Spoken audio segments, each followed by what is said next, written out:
ವಿಜಯ bank ವಿಲೀನಕ್ಕೆ ಕಾಂಗ್ರೆಸ್ನ UPA ಸರ್ಕಾರವೇ ನೇರ ಕಾರಣ ಅಂತ ಬಿಜೆಪಿ ವಕ್ತಾರ ಹರಿಕೃಷ್ಣ ಬಂಟ್ವಾಳ ಹೇಳಿದ್ರು.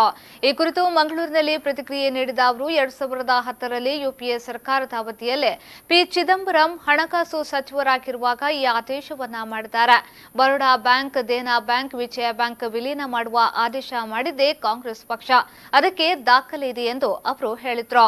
ನಗರದ ವಿಜಯ ಬ್ಯಾಂಕ್ ರಸ್ತೆಯಲ್ಲಿ ಸುಂದರರಾವ್ ಶೆಟ್ಟಿ ಅವರ ಹೆಸರು ಇಡಬೇಕೆಂಬ ಜನರ ಬೇಡಿಕೆಗೆ ವಿರೋಧ ವ್ಯಕ್ತಪಡಿಸಿದ್ದು, ಕಾಂಗ್ರೆಸ್ನ ನಾಯಕರು ಚುನಾವಣಾ ಸಂದರ್ಭದಲ್ಲಿ ಬಿಜೆಪಿಯ ವಿರುದ್ಧ ಬಂಟ ಸಮುದಾಯವನ್ನ ಎತ್ತಿಕಟ್ಟುವ ಕೆಲಸ ಮಾಡಲಾಗುತ್ತಿದೆ.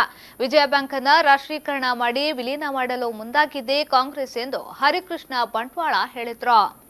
ಸೋನಿಯಾ ಗಾಂಧಿ ಯುಪಿಎ ಚೇರ್ಮನ್ ಆಗಿದ್ದ ಕಾಲದಲ್ಲಿ 2010ರಲ್ಲಿ ಚಿದಂಬರಂ ಫೈನಾನ್ಸ್ ಮಿನಿಸ್ಟರ್ ಇರುವಾಗ ಈ ಆದೇಶವನ್ನು ಮಾಡಿದ್ದಾರೆ. ಬರೋಡಾ ಬ್ಯಾಂಕಿನ ಜೊತೆ ವಿಜಯ ಬ್ಯಾಂಕ್ ಮತ್ತು ದೇನಾ ಬ್ಯಾಂಕನ್ನು ಮರ್ಜಿ ಮಾಡುವ ಆದೇಶ ಮಾಡಿದ್ದೇ ಕಾಂಗ್ರೆಸ್ ಪಕ್ಷ. ಅದಕ್ಕೆ ದಾಖಲೆ ಇದೆ.